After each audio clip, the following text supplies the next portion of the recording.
ஓகேம்மா, ஸ்டார்ட் பண்ணிடலாம். இப்போ வந்து பார்த்தீங்க அப்படின்னா, இந்த காரணங்கள்னால தான் சென்னை மாகாணத்தில் மக்களின் தந்தை அப்படின்னு சொல்லிட்டு தாமஸ் மன்றோ வந்துட்டு அழைக்கப்படுகிறார் அப்படின்னு சொல்லிடுறீங்க.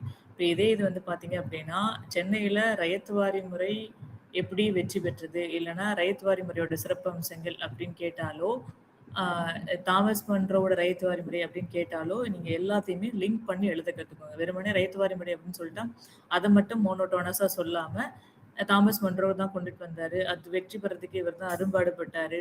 அதேபோல இந்த ரயத்வாரி முறைய வந்துட்டு அவரு அ நல்லா இம்ப்ளிமெண்ட் பண்ணனால தான் அவர வந்துட்டு மக்களின் தந்தை அப்படின்னு அழைக்கப்படுற அளவுக்கு அவர் அத நல்லா செயல்படுத்தினாரு அப்படின்னு சொல்லிட்டு, ரயத்வாரி முறை பத்தி கேட்டாங்க அப்படின்னா, இன்னும் கொஞ்சம் அடிஷனலா நம்ம எழுதணும். சரிங்களா? இல்ல தாமஸ் மன்றோ பத்தி, இல்லன்னா சென்னை மாகாணத்துல ஆட்சி செய்த ஆளுநர்கள் பத்தி அப்படின்னு கேட்டாங்கன்னா, அதுல ஒருத்தர நம்ம தாமஸ் மன்றோவையும் வச்சு எழுதிக்கலாம். சரிங்களா? அப்போ பிரிலிம்ஸ் படிக்கிறது வந்து பார்த்தீங்க அப்படின்னா, ஒரே இதுல படிச்சுட்டு நம்ம அப்படி போய் எழுதிரலாம்.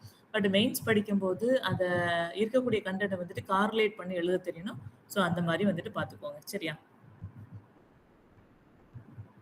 நெக்ஸ்ட் வந்து பார்த்தீங்க அப்படின்னா, திருச்சிராப்பள்ளி பிரகடனத்தோட முக்கியத்துவம் என்ன அப்படின்னு சொல்லிட்டு கேட்குறாங்க. சரிங்களா? இப்போ தென்னிந்திய கூட்டமைப்பு படையினர் வந்துட்டு வெற்றி வாகை சூடிக் கொண்டிருந்த சமயத்துல, மருது பாண்டியர்கள் வந்துட்டு திருச்சி பிரகடனத்த வந்துட்டு வெளியிடுறாங்க. சரிங்களா? தென்னிந்திய கூட்டமைப்பு அப்படின்றது ராமநாதபுரம் கூட்டமைப்பு, திருநெல்வேலி கூட்டமைப்பு, திண்டுக்கல் இவங்க எல்லாரும் சேர்ந்து தான் தென்னிந்திய கூட்டமைப்பு அப்படின்றத வந்துட்டு கொண்டுட்டு வராங்க.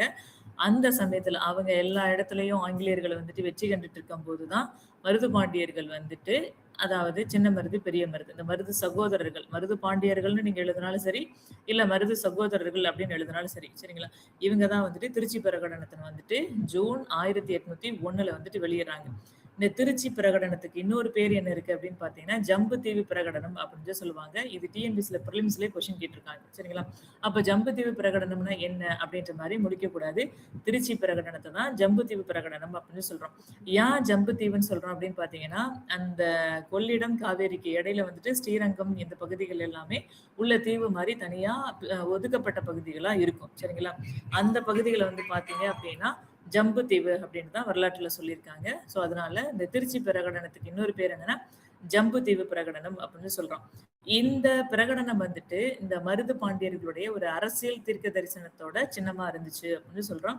இங்க மருது பாண்டியர்கள் அப்படின்னு சொல்லாம அந்த இடத்துல மருது சகோதரர்கள் எழுதிக்கிறது பெஸ்ட். ஓகேவா? இந்த பிரகடனத்தோட முக்கியமான லட்சியம் என்ன அப்படின்னா, ஆங்கில ஆதிக்கத்த அடியோடு அகற்றி தென்னிந்திய தீபகற்பத்த வந்துட்டு ஆங்கிலேயர்கள்ட்ட இருந்து விடுவிக்கணும் அப்படின்றது தான் இவங்களுடைய லட்சியமா இருந்தது. இத இந்த பிரகடனத்த எங்கெங்க அவங்க வெளியிட்டாங்க அப்படின்னு பார்த்தீங்கன்னா, திருச்சி கோட்டையோட நுழைவு வாய் சுவர் இருக்கும் இல்லையா? அந்த என்ட்ரன்ஸ்ல வந்துட்டு வெளியிட்டிருப்பாங்க. அதேபோல ஸ்ரீரங்கம் கோயிலோட சுற்றுச்சுவர் பகுதியிலே வந்துட்டு இவங்களுடைய பிரகடனத்த வந்துட்டு டிஸ்ப்ளே பண்ணியிருப்பாங்க. அதுல ஆங்கில ஆதிக்கத்தை அகற்றினால் தான் மக்கள் கண்ணீர் சிந்தாமல் மகிழ்ச்சியுடன் இருப்பர் அப்படின்றதையும் அது தெளிவுபடுத்தியிருந்தாங்க. சரிங்களா? அப்போ அந்த திருச்சி பிரகடனத்துல வந்துட்டு பார்த்தீங்கன்னா, ஆங்கிலேயரை எதிர்க்கணும். அவங்களுக்கு என்ன சொல்றது? எந்த விதத்திலயும் நம்ம இடம் குடுக்கக்கூடாது. நம்ம ஒற்றுமையா செயல்படணும். அப்படின்ற மாரியான நெறைய வசனங்கள்லாம் எழுதியிருப்பாங்க. அப்போ வந்துட்டு பார்த்தீங்கன்னா, அந்த வசனங்கள் எப்படி இருந்துச்சுன்னா, இங்க வந்துட்டு பிரிட்டிஷ வந்து நம்ம விரட்டுனா மட்டும் தான், இங்க மக்கள் வந்துட்டு மகிழ்ச்சியா இருக்க முடியும். வந்துட்டு மக்களுக்கு நம்பிக்கையும், விழிப்புணர்வும் ஏற்படுத்தக்கூடிய வகையில தான் இந்த திருச்சி பிரகடனம் அப்படின்றது இருந்திருக்கு. சரியா? அடுத்து இந்த திருச்சி பிரகடனத்தோட முக்கியத்துவம் என்ன அப்படின்னு பார்த்தீங்கன்னா, ஜாதி, மதம், இனம் இந்த மாரி எந்த விதமான வேறுபாடும் இன்றி அனைவருக்கும் வந்துட்டு அறைகூவல் விடுத்தது அப்படின்றாங்க. அதாவது ஆங்கிலேயருக்கு எதிரான போராட்டத்துல எல்லாருமே வந்து கலந்துக்கங்க அப்படின்னு சொல்லியிருக்காங்க.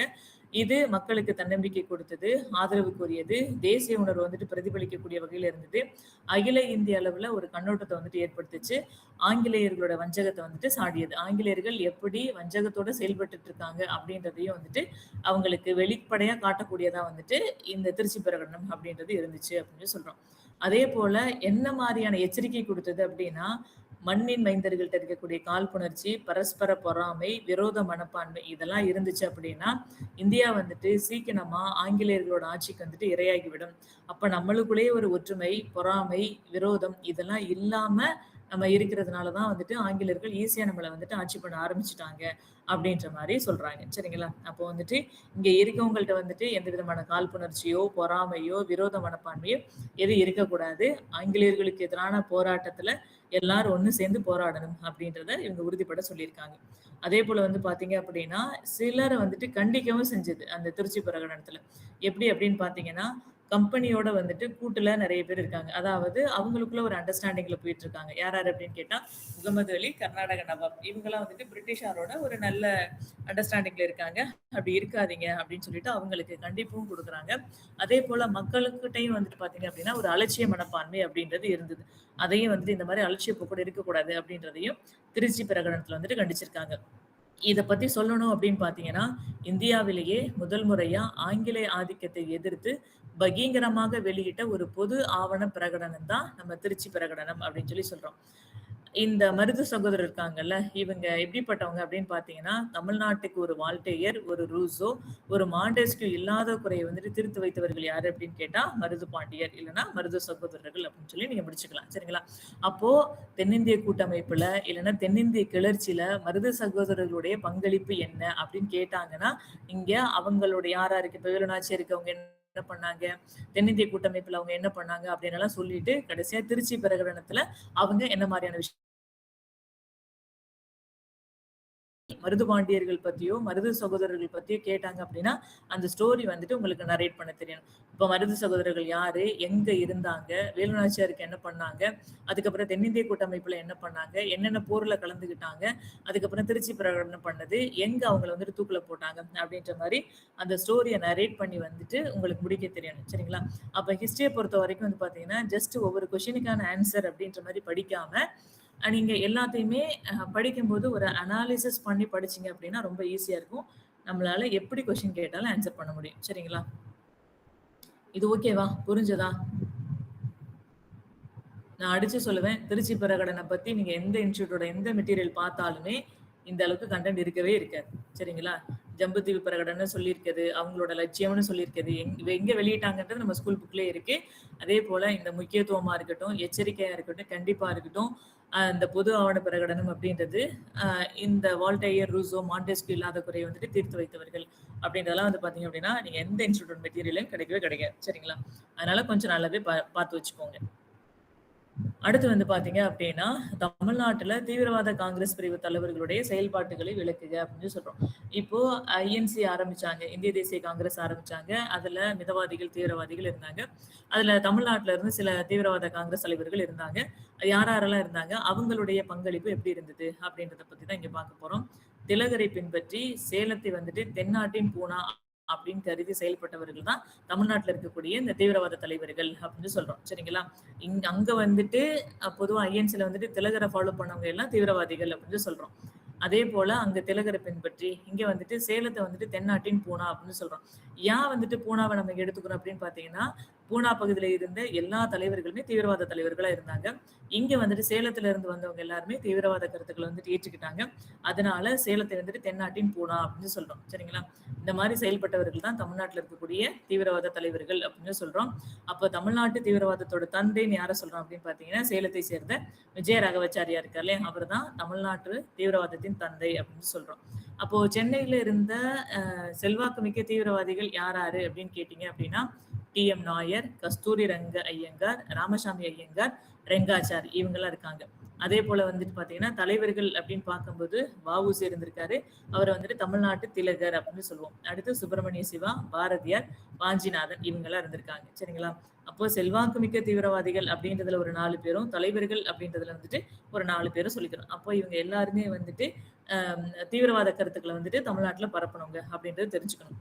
இப்போ அந்த தீவிரவாதிகளோட செயல்பாடுகள் எப்படி இருந்தது அப்படின்றத நமக்கு கொஸ்டின் டிமாண்ட் பண்ணுது. அப்படி பார்க்கும்போது அவங்களோட செயல்பாடுகள் அப்படின்னு பார்த்தீங்கன்னா, வ.உ.சி இவர் வந்துட்டு தமிழ்நாட்டு திலகர் அப்படின்னு சொல்றோம். வங்க பிரிவினைக்கு எதிரா சுதேசி கப்பல் நிறுவனத்தை வந்துட்டு 1906 அக்டோபர்ல வந்துட்டு ஆரம்பிச்சிருப்பாரு. அதே போல வந்து பார்த்தீங்கன்னா, சூரத் மாநாட்டிற்கு தமிழ்நாட்டு தீவிரவாதிகள் எல்லாத்தையும் வந்துட்டு அழைச்சிட்டு போனவரு இவர்தான். சரிங்களா? அங்க எல்லாத்தையும் கூட்டிட்டு வா அப்படின்னு சொன்னது யாரு அப்படின்னு பார்த்தீங்கன்னா, அரவிந்தர் தான் வந்துட்டு இவருக்கு அழைப்பு விடுத்திருப்பாரு. அரவிந்தர் கேட்டுக்கொண்டதின் பேர்ல வ.உ.சி வந்துட்டு இங்க இருக்கக்கூடிய தீவிரவாத தலைவர்கள் எல்லாத்தையும் சூரத்ல நடந்த மாநாட்டுக்கு வந்துட்டு கூட்டிட்டு போயிருப்பாரு. அடுத்து வ.உ.சி. சுப்பிரமணிய சிவா இவங்க 2 பேத்த பத்தி சொல்லணும் அப்படின்னா, 1908 பிப்ரவரியில வந்து பார்த்தீங்க அப்படின்னா, கோரல் மில் தொழிற்சாலையோட வேலை நிறுத்தத்துல பங்கு பங்கு பெறுறாங்க. அந்த வேலை நிறுத்த போராட்டம் நடத்தக்கூடாது அப்படின்றது பிரிட்டிஷ் கவர்மெண்ட்டுடைய ஆர்டர். பட் அந்த தடை உத்தரவை மீறி இவங்க வந்துட்டு பொதுக்கூட்டம் நடத்தியிருப்பாங்க. சரிங்களா? அதனால இவங்கள வந்துட்டு கைது பண்ணியிருப்பாங்க. இந்த கைதுனால வந்து பார்த்தீங்கன்னா, தூத்துக்குடி, திருநெல்வேலி பகுதியில வந்துட்டு ஒரு வன்முறை ஏற்பட்டு, துப்பாக்கி சூடெல்லாம் நடந்திருக்கும். இந்த வன்முறை, இந்த துப்பாக்கி சூடு, இந்த பிரச்சனை நடந்ததுல இததான் வந்துட்டு நம்ம திருநெல்வேலி கழகம் அப்படின்னு சொல்லி சொல்றோம். சரிங்களா? கோரல் மில் தொழிற்சாலை வேலைநிறுத்த போராட்டத்துக்கு அகைன்ஸ்டா நடந்த போராட்டத்தோட எதிர்ப்பு தான் வந்து பாத்தீங்க அப்படின்னா திருநெல்வேலி கழகம் அப்படின்றத நம்ம தெரிஞ்சுக்கணும். இத பண்ணது யாரு அப்படின்னு கேட்டா வ.உ.சி. சுப்பிரமணிய சிவாவும் தான்.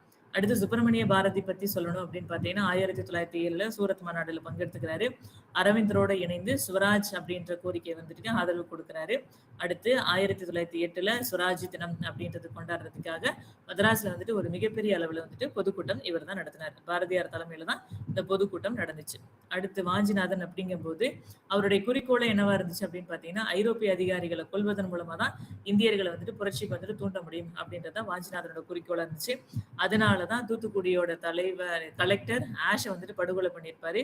என்னைக்கு அப்படின்னு கேட்டா ஜூன் 11 1911ல மணியாச்சி ரயில் நிலையத்துல வந்துட்டு படுகொலை பண்ணியிருப்பார். நீங்க இப்பவுமே வந்துட்டு பாத்தீங்கன்னா திருநெல்வேலிக்கு முன்னாடி மணியாச்சி ரயில்வே ஸ்டேஷன் இருக்கும். அங்க போனீங்க அப்படின்னா வாஞ்சிநாதர்னு சொல்லிட்டு ஒரு மிகப்பெரிய அளவுல மணிமண்டபம் கட்டி வச்சிருப்பாங்க. அது ரொம்ப நல்லாவே இருக்கும். அங்க போனோம் அப்படின்னாவே நமக்கு வந்துட்டு அது ஒரு உணர்வு குடுக்கும். சரிங்களா? நம்மளோட விடுதலைக்காக, நம்ம மண்ணுக்காக, மக்களுக்காக இப்படி ஒருத்தர் வந்துட்டு போராடி இருக்காரே அப்படின்னு சொல்லிட்டு நமக்கு தோணும். அது ஒரு ஃபீல் தான். சரிங்களா? அது அங்க போனா தான் வந்துட்டு நம்ம அத வந்துட்டு உணர முடியும். ஓகேவா? அந்த நாள் பார்த்துக்கோங்க. ஜூன் 11, 1911 மணியாச்சி ரயில் நிலையம். தூத்துக்குடியோட கலெக்டர். அவர் வந்து பார்த்தீங்க அப்படின்னா, எங்க போயிருப்பாரு அப்படின்னு பார்த்தீங்கன்னா, கொடைக்கானலுக்கு போகும்போது தான் மணியாச்சி ஸ்டேஷனுக்கு வரும்போது வாஞ்சிநாதன் வந்துட்டு அவர கொன்னுருவார். சரிங்களா? வன்முறை நிகழ்ச்சிகளை ஒடுக்க அரசு மேற்கொண்ட அடக்குமுறையின் விளைவா தமிழ்நாட்டு தீவிரவாதிகள் வந்துட்டு ஒரு மறைமுகமா செயல்பட துவங்கினர் அப்படின்னு சொல்றாங்க. சரிங்களா? நிறைய வன்முறைகள்லாம் நடக்குது இந்த தீவிரவாதிகளோட செயல்பாடுகள்னால. அடக்குமுறைகள் அப்படின்றது ரொம்ப கடினமாயிட்டு இருக்கு. அதனால வந்துட்டு இந்த தீவிரவாதிகள் எல்லாமே வந்து பாத்தீங்க அப்படின்னா எங்கேயாவது நகர்ந்து போய் இடம்பெயர்ந்து அங்கிருந்து அவங்களுடைய புரட்சிகர கருத்துக்களை வந்துட்டு செயல்படுத்திட்டு இருந்தாங்க. ஃபார் எக்ஸாம்பிள் பாரதியார் வந்துட்டு பாண்டிச்சேரி போயிருப்பாரு, அரவிந்த் கோஷும் பாண்டிச்சேரி போயிருப்பாரு, வ.உ.சியை வந்துட்டு ஜெயில போட்டாங்க. இந்த மாதிரி வந்துட்டு பாத்தீங்க அப்படின்னா அந்த அடக்குமுறை அப்படின்றது ரொம்ப தீவிரமா இருந்துச்சு அப்படின்றத பாக்குறோம். சரிங்களா? இதுல ஆட் பண்ணும்போது நம்ம இன் ஜெனரல் படிக்கும்போது வந்து பாத்தீங்க அப்படின்னா நிறைய கண்டென்ட் படிப்போம். அதையும் கூட நீங்க சேர்த்து இதுல எழுதிக்கலாம். சரிங்களா? தீவிரவாத தலைவர்கள் யாராரு, அவங்களுடைய பங்களிப்பு என்ன அப்படின்றது மட்டும் நீங்க தெரிஞ்சுக்கோங்க. ஓகேவா? அடுத்து வந்து பாத்தீங்க அப்படின்னா திருநெல்வேலி எழுச்சி. அங்க நம்ம பார்த்தோம் இல்லையா? சுப்பிரமணிய சிவாவும் வ.உ.சியும் சேர்ந்து திருநெல்வேலி எழுச்சி அப்படின்றது நடந்தது. இந்த கோரல் மில் ஆலை எதிர்ப்பு போராட்டத்தோட விளைவா வந்தது தான் திருநெல்வேலி எழுச்சி அப்படின்றது. 6 மாத சிறை தண்டனைக்கு அப்புறம் பிபின் சந்திர பாலோட விடுதலை நாள் வந்துட்டு 9/3/1907ல வந்துட்டு தமிழ்நாட்டுல இருக்கக்கூடிய இந்த சுதேசி இயக்க தலைவர்கள் எல்லாம் சேர்ந்து சுதேசி தினமா கொண்டாடணும் அப்படின்னு சொல்லிட்டு முடிவு செஞ்சிருக்காங்க. சரிங்களா? அதனுடைய ஒரு இதா வந்ததுதான் வந்து பாத்தீங்க அப்படின்னா திருநெல்வேலி எழுச்சி அப்படின்னு சொல்றோம். சரிங்களா? மாத சிறை தண்டனைக்கு அப்புறம் பிபின் சந்திரபாலோட விடுதலையை வந்துட்டு 9/3 அந்த டேட் நல்லா ஞாபகம் வச்சுக்கோங்க. 9/3 அன்னைக்கு தமிழ்நாட்டுல இருக்கக்கூடிய சுதேசி இயக்க தலைவர்கள் எல்லாருமே சுதேசி தினமா கொண்டாடணும் அப்படின்னு சொல்லி முடிவு பண்ணி அதுக்கான ஏற்பாடுகள் பண்றாங்க. அதுக்கு தடை உத்தரவு நடத்தக்கூடாது அப்படின்னு சொல்லிட்டு தடை உத்தரவு வருது. அதனோட விளைவா எழுந்ததுதான் வந்து பாத்தீங்க அப்படின்னா திருநெல்வேலி எழுச்சி. சரிங்களா? அப்போ சுதேசி தின கொண்டாட்டம் அப்படிங்கும்போது பிபின் சந்திராவோட பிபின் சந்திர பாலோடைய விடுதலை வந்துட்டு தேசம் முழுவதும் கொண்டாடணும் அப்படின்னு முடிவு பண்ணியிருக்காங்க. ஆனா ஆங்கில அரசு வந்துட்டு இந்தியா முழுவதும் அதை கொண்டாடக்கூடாது அப்படின்னு சொல்லிட்டு தடை விதிச்சிருக்காங்க. இருந்தாலும் அந்த தடையை மீறி திருநெல்வேலியில வந்துட்டு சுப்பிரமணிய சிவாவும் வ.உ.சியும் வந்துட்டு பொதுக்கூட்டம் நடத்தி மிகப்பெரிய அளவுல எழுச்சி உரையெல்லாம் நிகழ்த்துறாங்க. இந்த குற்றங்களை வந்துட்டு ஒப்புக்கொள்ளணும் அப்படின்னு சொல்லிட்டு ஆணை வழங்குறாங்க. திருநெல்வேலி ஆட்சியர் வந்துட்டு விஞ்ச் அப்படின்றவர் வந்துட்டு வ.உ.சியை போய் சந்திச்சு, இல்ல நீ பண்ண தப்புதான் அப்படின்னு சொல்லி ஒத்துக்கோ அப்படின்னு சொல்லி சொல்றாங்க. என்ன காரணம் சொல்றாங்க அப்படின்னு பாத்தீங்கன்னா, அனுமதி இல்லாம பொதுக்கூட்டத்துல பேசினது, மக்களை வந்துட்டு வந்தே மாதரம் அப்படின்னு சொல்லிட்டு கோஷமிட தூண்டியது, ஆங்கிலேயருக்கு எதிராக கப்பல் விட்டது, இந்த மாதிரியான காரணங்கள் எல்லாத்தினால உன் மேல குற்றச்சாட்டு வைக்கிறோம். அந்த குற்றங்கள் எல்லாம் ஆமா நீ பண்ணுன தவறுதான் அப்படின்னு சொல்லி ஒத்துக்கோ அப்படின்னு சொல்லிட்டு அப்போதைக்கு திருநெல்வேலியோட ஆட்சியர் யாரு இருந்திருக்கா அப்படின்னு கேட்டா விஞ்ச் அப்படின்றவர் வந்திருக்காரு. ஒவ்வொரு டியூரேஷனையும் பார்த்துக்கோங்க. சரிங்களா? ஏன்னா சில சமயத்துல அந்த ஈவெண்ட்ட சொல்லி, அந்த டைம்ல கவர்னர் ஜெனரல் யாரு? அந்த டைம்ல கலெக்டரா இருந்தவர் யாரு? அப்படின்ற மாரி நமக்கு டிஎன்பிஎஸ்சில கொஸ்டின் வந்துரும். இதெல்லாம் பிரிலிம்ஸ்ல வந்து பார்த்தீங்க அப்படின்னா, மேம்போக்கா ஜஸ்ட் லைக் தட் அப்படின்ட்டு போயிடுவோம். பட் அதெல்லாம் கொஸ்டினா வந்துச்சு அப்படின்னா, நம்ம தடுமாறக்கூடாது. சரிங்களா? அப்போ திருநெல்வேலி கழகம் நடக்கும்போது, திருநெல்வேலியோட ஆட்சியரா இருந்தவர் யாரு அப்படின்னு கேட்டா, விஞ்ச் அப்படின்றவர் தெரிஞ்சுக்கணும். சரிங்களா? அடுத்து வந்து பார்த்தீங்க அப்படின்னா, இந்த குற்றங்கள் எல்லாத்தையும் நான் ஒத்துக்க மாட்டேன் அப்படின்னு சொல்லிட்டு இவங்க 2 பேரும் மறுப்பு தெரிவிக்கிறாங்க. அதனால வ.உ.சி. சுப்பிரமணிய சிவா, அடுத்து வந்து பத்மநாப ஐயர் இவங்க எல்லாத்தையும் கைது பண்ணி வந்துட்டு சிறையில அடைக்கிறாங்க. வ.உ.சி. சுப்பிரமணிய சிவா, பத்மநாப ஐயர் 3 பேத்தையும் கைது பண்ணி சிறையில அடைச்சாங்க அப்படின்றது தெரியணும். இதுல நமக்கு வந்து வ.உ.சி. சுப்பிரமணிய சிவாவும் இருக்காங்கன்னு நமக்கு தெரியும். இந்த பத்மநாப ஐயர் வந்துட்டு இருந்தாரா அப்படின்றது நமக்கு தெரியாது. சென்டென்ஸா குடுக்கும்போது நமக்கு பிரிலிம்ஸ்ல வரும்போது இவர வந்துட்டு இருந்துச்சா இல்லையா அப்படின்ட்டு ஒரு தடுமாற்றம் வரும். நம்ம என்ன பண்ணுவோம்னா, பத்மநாப ஐயர் வந்து நம்ம எங்கேயுமே படிக்கல. அதனால நம்மள வந்து ட்விஸ்ட் பண்ணணுங்கிறதுக்காண்டி டிஎன்பிஎஸ்சில வந்துட்டு வேற இப்படி தப்பா கேட்டுட்டாங்கன்னு சொல்லிட்டு அந்த ஆப்ஷன வந்து நம்ம ஒமிட் பண்ணிருவோம். சரிங்களா?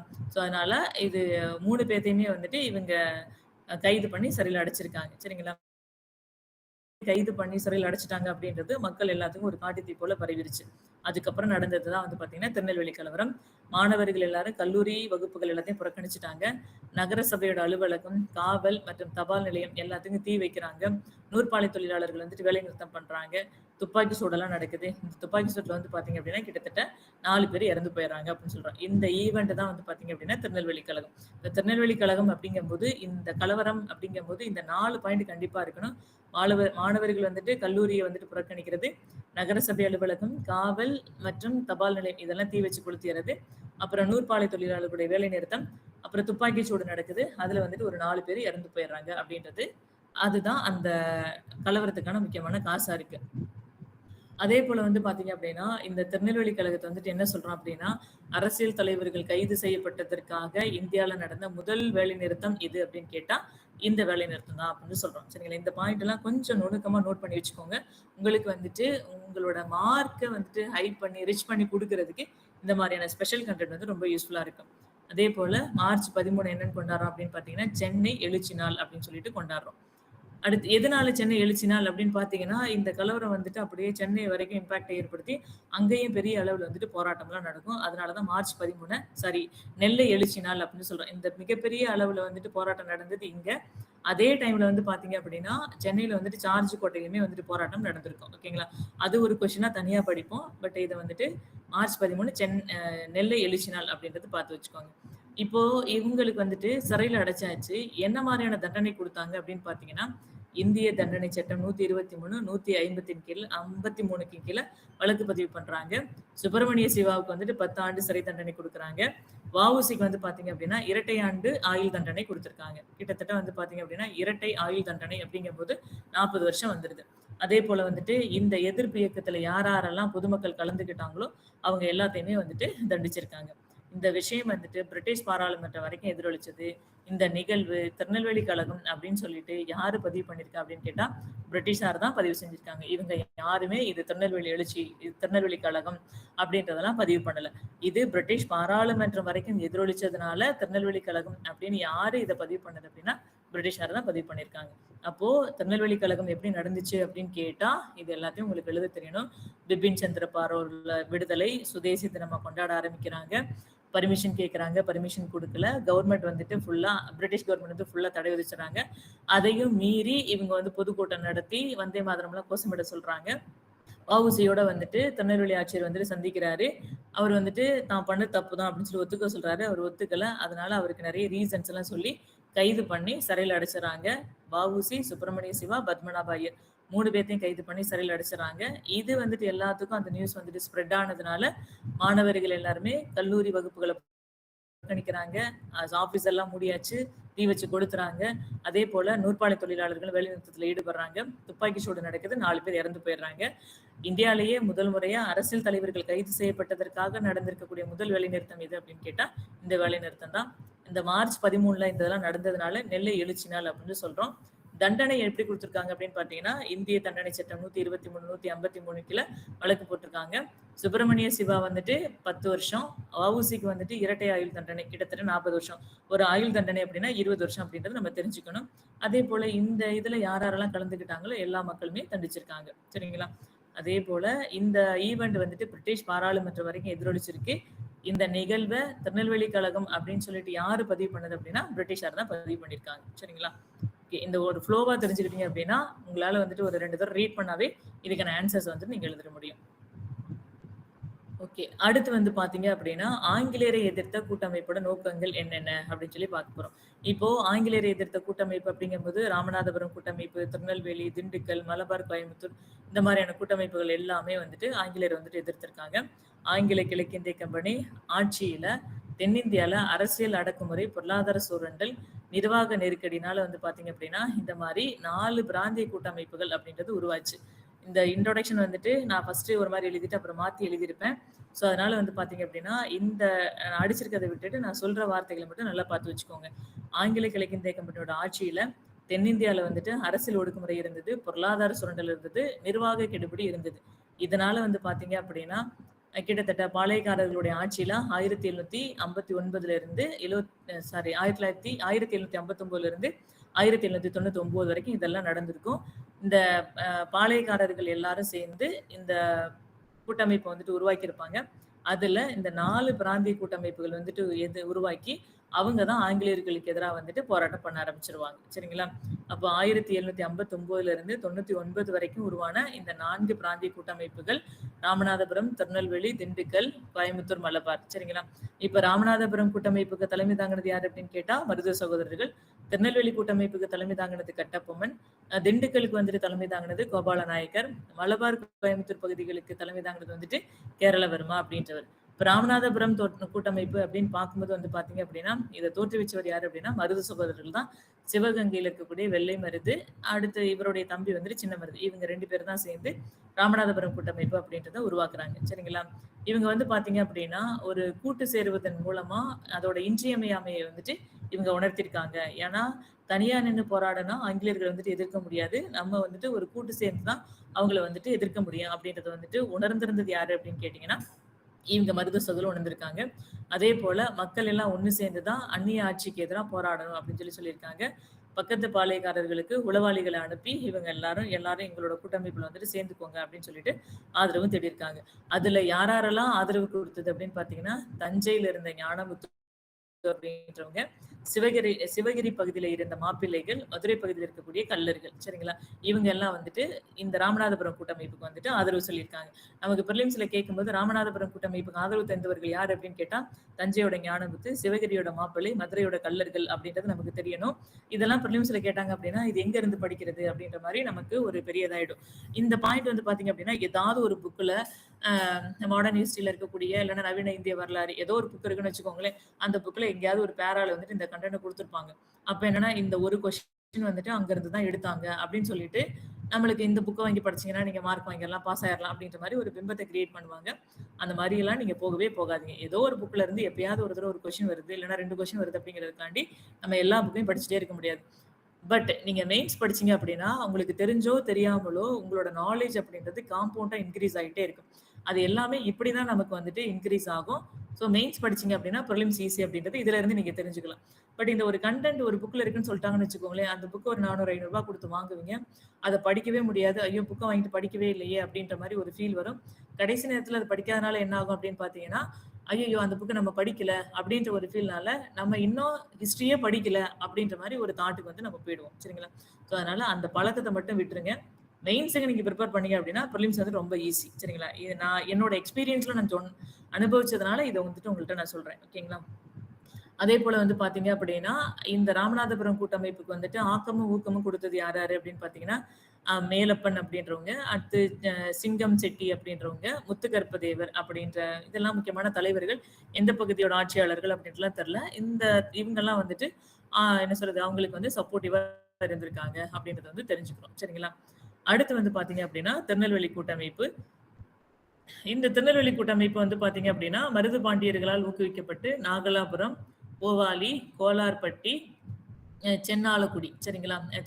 இந்த பகுதியில சேர்ந்திருக்கக்கூடிய பாளையக்காரர்கள் எல்லாரும் சேர்ந்து உருவாக்குனதான் திருநெல்வேலி கூட்டமைப்பு.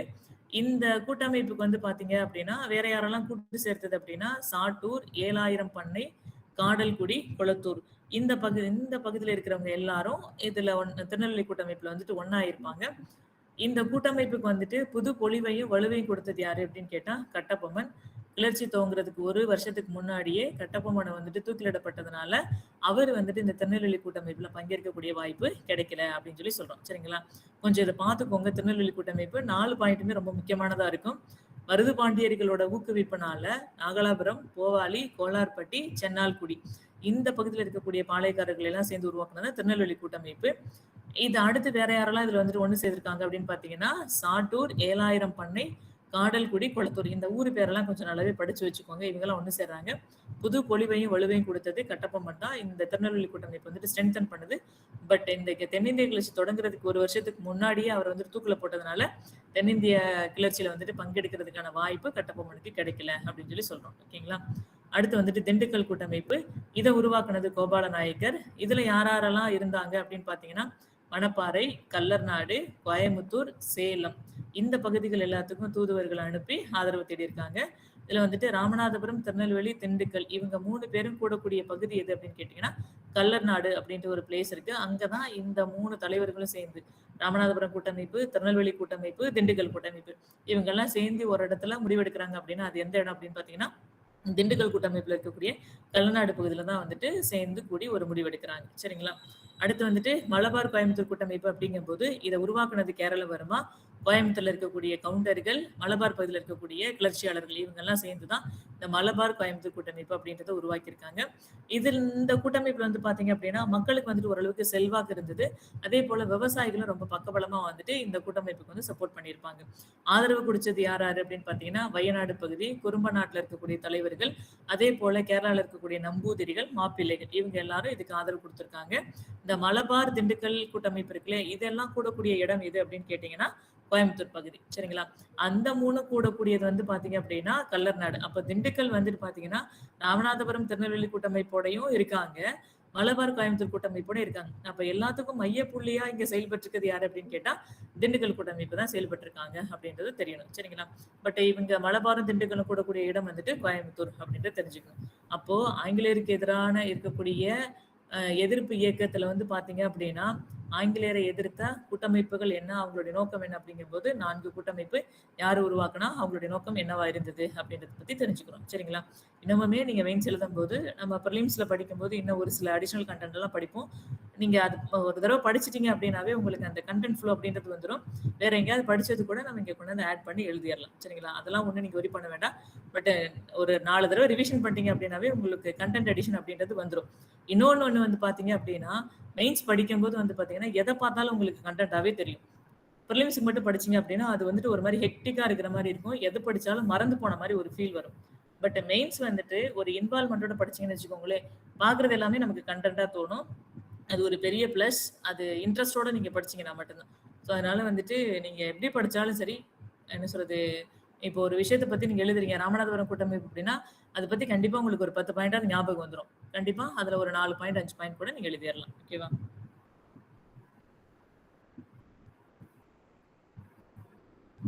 அடுத்து வந்து பாத்தீங்க அப்படின்னா, வேலூர் புரட்சி நடந்திருக்கும். இந்த வேலூர் புரட்சி நடக்கிறதுக்கான காரணங்கள் என்ன அப்படின்றது தான் கொஸ்டின். சரிங்களா? நீங்க வேலூர் புரட்சின்னு சொல்லலாம், இல்ல கிளர்ச்சி என்ன வேணாலும் வார்த்தை யூஸ் பண்ணிக்கோங்க. பட் வேலூர் புரட்சின்றது தான் கரெக்ட்டான வார்த்தையா இருக்கும். அத பார்த்துக்கோங்க. வேலூர் புரட்சிக்கான உண்மையான காரணங்கள பற்றி ஒரு ஒருமித்த கருத்து அப்படின்றதெல்லாம் கிடையாது. ஒவ்வொருத்தரும் ஒவ்வொரு விதமான காரணங்கள் சொல்லிட்டு இருக்காங்க. ஒன்றுக்கட்டும் முரண்பட்ட கருத்துக்கள் வந்துட்டு கூறப்பட்டிருக்கு. இருந்தாலும் என்னென்ன கருத்துக்கள் சொல்லியிருக்காங்க அப்படின்னு பார்த்தீங்கன்னா, தாமஸ் மன்றோ என்ன சொல்றாரு அப்படின்னு பார்த்தீங்கன்னா, மதமாற்ற பயம் தான் இந்த வேலூர் புரட்சி நடக்கிறதுக்கான காரணம் அப்படின்னு சொல்றாரு. சரிங்களா? ஏன்னா ஆங்கிலேயர்கள் வந்ததுக்கு அப்புறம் இங்க இருக்கக்கூடிய இந்துக்கள் எல்லாத்தையும் கிறிஸ்டியன்ஸா வந்துட்டு மதமாற்றம் பண்ணிட்டு இருக்காங்க. எல்லாருமே வந்துட்டு இந்துக்கள், முஸ்லிம்கள் எல்லாரும் கிறிஸ்டியனா போயிருவாங்க அப்படின்ற ஒரு பயத்தினால ஏற்பட்டது அப்படின்றது தாமஸ் மன்றோட கருத்து. வில்லியம் பெண்டிங் என்ன சொல்றாரு அப்படின்னு பார்த்தீங்கன்னா, இந்துக்கள், முஸ்லிம்களுடைய சமய உணர்ச்சி வந்துட்டு புண்பட்டதுனால தான் இந்த வேலூர் புரட்சி வந்துருச்சு அப்படின்னு சொல்றாங்க. அதுல வந்து பார்த்தீங்க அப்படின்னா, இந்துக்கள் வந்துட்டு பட்டையெல்லாம் போட்டுக்க கூடாது, முஸ்லிம்கள் வந்துட்டு அந்த குல்லா போட்டுக்க கூடாது அப்படின்னு எல்லாம் சொல்லியிருப்பாங்க இல்லையா? அதனால வந்துட்டு அவங்களுடைய சமய உணர்ச்சி வந்துட்டு புண்படுற மாரி பிரிட்டிஷார் வந்து நடந்துக்கிட்டதுனால தான் இந்த வேலூர் புரட்சி வந்துச்சு அப்படின்னு சொல்லிட்டு வில்லியம் பெண்டிங் சொல்றாரு. ஜோசப் இதியன் அப்படின்றவர் என்ன சொல்றாருன்னா, ஜென்ரலா அந்த பிரிட்டிஷ் கிழக்கிந்திய கம்பெனியோட ஆட்சிக்கு எதிரா நடந்திருக்கக்கூடிய ஒரு சிப்பாய்களோட போராட்டம் தான் இது அப்படின்னு சொல்லி சொல்றாரு. சரிங்களா? ஜோசப் பிதியன் வந்துட்டு கம்பெனி ஆட்சிக்கு எதிரான ஒரு போராட்டம் அப்படின்னு சொல்லியிருக்கிறாரு. ராசையன் என்ன சொல்றாரு அப்படின்னு பாத்தீங்கன்னா, மருது சகோதரர்களுடைய போராட்டம் இருக்கு இல்லையா, அதனுடைய ஒரு தொடர்ச்சியா தான் வேலூர் புரட்சி அப்படின்றது வந்துச்சு அப்படின்னு சொல்லிட்டு ராசையன் சொல்லியிருக்காரு. அப்போ இதுல இருந்து பார்க்கும்போது, இவங்களுடைய மாறுபட்ட கருத்துக்கள்ல இருந்து பார்க்கும்போது, வேலூர் புரட்சிக்கு உண்மையான காரணம் என்னவா தான் இருக்கும்? மதமாற்ற பயமா? இல்லன்னா சமய உணர்ச்சி புண்படுதலா? இல்ல பிரிட்டிஷோட ஆட்சி அவங்களுக்கு பிடிக்கலையா? இல்ல மருது சகோதரர்கள் வந்துட்டு ஒரு உணர்வு வந்துட்டு தூண்டி விட்டுட்டு போயிட்டாங்க. அதனால நடந்ததா? அப்படின்றதெல்லாம் நமக்கு தெரியாது. பட் ஒவ்வொருத்தரும் ஒவ்வொரு விதமான கருத்துக்கள் சொல்றாங்க. அதனால தான் மாறுபட்ட கருத்துக்கள் இருந்தாலும், இது வந்துட்டு மிகப்பெரிய அளவுல ஒரு புரட்சி நடந்திருக்கு அப்படின்னு சொல்றோம். அப்ப கிளர்ச்சிக்கான காரணங்கள் அப்படிங்கும்போது, ஃபர்ஸ்ட் என்ன சொல்றோம் அப்படின்னா, தென்னிந்திய கிளர்ச்சிய வந்துட்டு தோற்கடிக்கிறது. சிலர் வந்துட்டு வேலூர் தென்னிந்திய கிளர்ச்சி முடிஞ்சதுக்கு அப்புறம், சிலர் வந்துட்டு வேலூர் சிறையில இருக்காங்க. சிலர் வந்துட்டு கம்பெனி ராணுவத்துல போய் சேர்ந்துக்கிட்டாங்க. இன்னும் ஒரு சிலர் என்ன பண்றாங்க அப்படின்னு பார்த்தீங்கன்னா, வேலூர போய் வேலூர் பகுதிய சுத்தி அங்க வந்துட்டு குடியேறி இருக்காங்க. சரிங்களா? இப்போ இவங்க எல்லாரும் என்ன பண்றாங்கன்னா, ஒரு ரகசிய சந்திப்பு மூலமா கருத்து பரிமாற்றம் செஞ்சுக்கிறாங்க. என்ன அப்படின்னு பார்த்தீங்கன்னா, எப்படியாவது ஆங்கிலேயர் ஆட்சிய வந்துட்டு அகற்றணும் அப்படின்னு சொல்லிட்டு முடிவு பண்றாங்க. ஓகேங்களா? தென்னிந்திய கிளர்ச்சி அப்படியே டிசால்வ் ஆயிடுது. டெஸ்ட்ராய் பண்ணிடுறாங்க. அதனால அந்த இதுல வந்துட்டு பிரிட்டிஷ் யார் யாரெல்லாம் பிடிச்சாங்களோ அவங்கலாம் கொண்டு வேலூர் சிறையில வச்சிருக்காங்க. சிலர் வந்து பார்த்தீங்க அப்படின்னா, அப்படியே மாறி கம்பெனியோட ராணுவத்துல பிரிட்டிஷ் கம்பெனியோட ராணுவத்துல போய் சேர்ந்துறாங்க. ஒரு சிலர் வந்துட்டு வேலூர் சிறை அங்க நெறைய பேர் இருக்கனால அந்த பகுதியில போய் குடியேறி அ அ சீக்ரெட்ஸா நெறைய பிளான்லாம் பண்ணி வந்து பார்த்தீங்க அப்படின்னா, பிரிட்டிஷ் கவர்மெண்ட்ட எப்படியெல்லாம் அகற்றலாம் அப்படின்னு சொல்லிட்டு ஒரு என்ன சொல்றது? முடிவு வந்துட்டு எடுத்துட்டு இருக்காங்க. அதே போல வந்து பார்த்தீங்க அப்படின்னா, மைசூர் முடியாட்சிய வந்துட்டு மீட்டல் அப்படின்னு சொல்றோம். திப்பு சுல்தான் இறந்ததுக்கு அப்புறம், வேலூர் சிறையில இருந்த அவருடைய வாரிசுகள் வந்துட்டு சிறப்பு சலுகைகள பயன்படுத்தி, பதே ஹைதர் அப்படின்றவரோட சேர்ந்து ஒரு திட்டம் போடுறாங்க. சரிங்களா? அப்ப என்ன பண்றாங்க அப்படின்னு பார்த்தீங்கன்னா, இதுல அந்த திட்டத்துல வந்துட்டு கிட்டத்தட்ட 3000 ஆதரவாளர்கள வந்துட்டு வேலூர் பகுதிய சுற்றி குடியேற்றம் பண்ண வைக்கிறாங்க. முஸ்லிம் முடியாட்சிய வந்துட்டு மீட்கிறது தான் இந்த கிளர்ச்சியோட முக்கிய நோக்கமா இருந்துச்சு அப்படின்னு சொல்லிட்டு படைத்தளபதி தளபதி கிரடாக் அப்படின்றவர் வந்துட்டு சொல்றாரு. சரிங்களா? அப்ப வந்து பாத்தீங்க அப்படின்னா, மைசூர் முடியாட்சி அப்படின்றது திப்பு சுல்தானோட அந்த 3வது மைசூர் போருக்கு அப்புறம் வந்து பாத்தீங்கன்னா, மைசூர் முடியாட்சி அப்படின்றது டிசால்வ் ஆயிடுச்சு. எப்படியாவது அந்த மைசூருடைய ஆட்சிய வந்துட்டு மீட்கணும் அப்படின்ற ஒரு காரணத்துக்காக நடந்தது தான் வேலூர் புரட்சி அப்படின்னு சொல்றாங்க. எப்படி அப்படின்னு கேட்டா, திப்பு சுல்தான் இறந்ததுக்கு அப்புறம் வேலூர் சிறையில அவருடைய வாரிசுகள் எல்லாம் இருக்காங்க. அவங்களுக்குன்னு சில சிறப்பு சலுகைகளுக்கு யார வேணாலும் போய் பார்க்கலாம், வெளியில போலாம், வரலாம் அந்த மாரி சில சிறப்பு சலுகைகள் குடுத்துருக்காங்க. அந்த சலுகைய பயன்படுத்தி பதே ஹைதர் இருக்கார்ல, திப்பு சுல்தானுடைய பையன். அவரோட சேர்ந்து ஒரு திட்டம் போடுறாங்க. அந்த திட்டத்துல வந்து பார்த்தீங்க அப்டின்னா, கிட்டத்தட்ட ஒரு 3000 பேர வேலூர் சுற்றி இருக்கக்கூடிய பகுதிகள்ல வந்துட்டு போய் குடியேற்றம் பண்ண வச்சு, அவங்க மூலமா வந்துட்டு எதிர்ப்ப வந்துட்டு இது பண்றாங்க. அப்போ அந்த படை தளபதி அப்போதைக்கு வேலூர் பிரச்சனை நடந்தபோது, ஆங்கில படையோட தளபதியா இருந்தவர் யாரு அப்படின்னு பார்த்தீங்கன்னா, கிரடாக் அப்படின்றவர். சரிங்களா? ஜே.எஃப் கிரடாக் அப்படின்றவரு. அவர் என்ன சொல்றாரு அப்படின்னா, இந்த முஸ்லீமோட முடியாட்சிய வந்து மீட்கணும் அப்படிங்கிறதுக்காண்டி நடந்தது தான் இந்த வேலூர் கிளர்ச்சி அப்படின்னு சொல்றாரு. அடுத்து வந்து பார்த்தீங்க அப்படின்னா, ஹைதராபாத்தோட நிஜாம் இருக்கார்ல, அவருடைய ஆட்சிய வந்து நிலைநாட்டணும் அப்படின்றதுக்காண்டி நடந்தது அப்படின்னு சொல்றோம். ஆங்கிலேயர்களுடைய ஆக்கிரமிப்பு கொள்கையால் வந்துட்டு ஹைதராபாத் நிஜாமுடைய சுதந்திரம் வந்துட்டு இழக்கப்படுது. அதுக்கு வந்துட்டு ஆதரவு கொடுத்தது யார் யாரு அப்படின்னு பார்த்தீங்கன்னா, ஹைதராபாத்து, சிக்காகோல். சரிங்களா? இந்த பகுதியில இருக்கக்கூடிய மக்கள் எல்லாம் வந்துட்டு இவங்களுக்கு ஆதரவு குடுக்குறாங்க. அதன் மூலமா வேலூர் கிளர்ச்சியாளர்கள்ட்ட இவங்கள்ட்ட வந்துட்டு ஒரு தொடர்பு அப்படின்றது வருது. கிளர்ச்சி துவங்கியதுமே வந்து பார்த்தீங்க அப்படின்னா, இந்த ஹைதராபாத் நிஜாமோட ஆட்சிய மீட்கணும் அப்படின்றது தான் அவங்களோட முயற்சியா இருந்தது. இவங்க எல்லாரும் சேர்ந்து ஒண்ணா பிளான் பண்றாங்க. பட் கிளர்ச்சி தொடங்குனதுக்கு உடனே வந்துட்டு பிரிட்டிஷோட எதிர்த்து நிக்கணும் அப்படின்றதெல்லாம் இவங்களுக்கு இது கிடையாது. அப்படியே வந்துட்டு நம்மளோட நிஜாமோட ஆட்சி வந்துட்டா போதும். அந்த ஆட்சிய எப்படியாவது மீட்கணும் அப்படின்றது தான் இவங்களுடைய நோக்கமா இருந்துச்சு. சரிங்களா? அடுத்து வந்து பார்த்தீங்க அப்படின்னா, கம்பெனி படையோட ராணுவ கட்டுப்பாடுகள், சில விதிமுறைகள். ஆங்கில கிழக்கிந்திய கம்பெனி நெறைய கட்டுப்பாடுகளும், விதிமுறைகள் விதிச்சிருந்தாங்க. அதனுடைய வெறுப்பின் காரணமா நடந்தது தான் வேலூர் புரட்சி அப்படின்னு சொல்றோம். எப்படி அவங்களுடைய கட்டுப்பாடுகள், விதிமுறைகள் இருந்துச்சு அப்படின்னு பார்த்தீங்கன்னா, புதுவிதமான போர்க்கருவிகள் அறிமுகப்படுத்தியிருக்காங்க. நெறைய பயிற்சி முறைகள், பழக்கவழக்கங்கள வந்து அறிமுகப்படுத்துறாங்க. ஆனா, ஆங்கில படை வீரருக்கு குடுக்கக்கூடிய மரியாதை இதெல்லாம் வந்துட்டு இவங்களுக்கு குடுக்கல. ஆங்கில படை வீரர்களையும், இந்திய படை வீரர்களையும் சமமா வச்சு நடத்தல அப்படின்னு சொல்றோம். எப்படி அப்படின்னு கேட்டா, ஊதியத்துல, அவங்களுக்கு குடுக்கக்கூடிய சலுகைகள் எல்லாத்துலயும் நெறைய வேறுபாடுகள் அப்படின்றது இருந்தது. அதேபோல வந்துட்டு குடும்பத்தினருடன் வசிக்க ஆங்கில அதிகாரிகள் வந்துட்டு அனுமதி பெறணும் அப்படின்னு சொல்றோம். இப்போ இந்திய ராணுவ வீரர் இல்லன்னா படை வீரர் ஒருத்தர் இருக்காரு அப்படின்னா, அவரு ஃபேமிலியோட இருக்கணும் அப்படின்னா, அதுக்கு ஆங்கிலேயர்கள்ட்ட போயிட்டு பர்மிஷன் வாங்குனதுக்கு அப்புறம் தான் இருக்க முடியும் அப்படின்ற ஒரு கட்டாயம்லாம் இருந்தது. அதேபோல வந்து பார்த்தீங்க அப்படின்னா, கருப்பு கமாண்டர்கள் அப்படின்ற உயர் பதவி வந்துட்டு இவங்களுக்கு குடுக்கப்படல. சரிங்களா? நம்ம இதுல 1857 கிளர்ச்சி படிக்கும்போது படிப்போம். அந்த கிளர்ச்சியின் போது இந்தியர்களுக்கு குடுக்கப்பட்ட மிக உயரிய நிர்வாக பதவி எது? ராணுவ பதவி எது? அப்படின்னு சொல்லிட்டு. ஸோ இவங்களுக்கு வந்து பார்த்தீங்க அப்படின்னா, ஆங்கில படை வீரர்களும் இருக்காங்க, இந்திய படை வீரர்களும் இருக்காங்க. பட் இவங்களுக்கு கருப்பு கமாண்டர்ஸ் அப்படின்னு சொல்லக்கூடிய உயர் பதவிகள்லாம் எதுவும் குடுக்கல அப்படின்னு சொல்றாங்க. இந்த மாரியான கட்டுப்பாடுகள், விதிமுறைகள்னாலயும் வேலூர் புரட்சி வேலூர் புரட்சி வந்து தொடங்கிருச்சு அப்படின்னு சொல்றோம். அதேபோல குல்லாய் பற்றிய மனக்குறை அப்படின்னு சொல்றோம். இதுதான் வந்துட்டு வேலூர் கிளர்ச்சிக்கு ஒரே காரணம் அப்படின்னு சொல்லி தாமஸ் மன்ரோ சொல்றாரு. இந்த அக்னியோ அப்படின்றவர் வந்து பாத்தீங்க அப்படின்னா, இந்த குல்லா வந்துட்டு அந்த கேப் இருக்கு இல்லையா? அத வந்துட்டு அறிமுகப்படுத்துனதுனால இதுக்கு பேரு அக்னி குல்லாய் அப்படின்னு சொல்றாங்க. இது வந்துட்டு போட்டுக்கிறது வந்துட்டு ரொம்ப அவமரியாதையா நெனச்சாங்க. மக்கள் எல்லாம் இத வந்துட்டு கேலி கிண்டல் பண்ணாங்க. அதனால சிப்பாய்கள் வந்துட்டு ரொம்ப மன வருத்தத்துக்கு உள்ளானாங்க. சரிங்களா? அதனுடைய ஒரு வெறுப்போட காரணமா வந்தது தான் வேலூர் புரட்சி அப்படின்னு சொல்றாங்க. அதேபோல நெறைய ராணுவ சீர்திருத்தம் பண்ணியிருக்காங்க. அப்போதைக்கு கவர்னர் ஜெனரலா இருந்தவர் வில்லியம் பெண்டிங், ராணுவ தளபதியா இருந்தவர் தான் இந்த ஜான் கிரடாக் அப்படின்றவரு. அவங்க ராணுவ சீர்திருத்தத்துல என்ன பண்றாங்க அப்படின்னு பார்த்தீங்கன்னா, ஐரோப்பியர் போல தலைப்பாகை வச்சுக்கணும். காதணி, திருநீறு, நாமம்லாம் போடக்கூடாது. அதேபோல வந்து பார்த்தீங்கன்னா, இந்துக்கள் வந்து ஜாதி சின்னங்கள் எதுவும் போடக்கூடாது. முஸ்லிம்கள் வந்துட்டு தாடிய ஃபுல்லா சேவ் பண்ணிடணும். அப்புறம் வந்துட்டு மதமாற்றம் பண்ணிருவாங்களோ அப்படின்ற அச்சமெல்லாம் இருக்கு இல்லையா? இந்த மாரியான ராணுவ சீர்திருத்தங்கள்னாலயும் வேலூர் புரட்சி நடந்துச்சு அப்படின்னு சொல்லிட்டு சொல்றாங்க. சரிங்களா?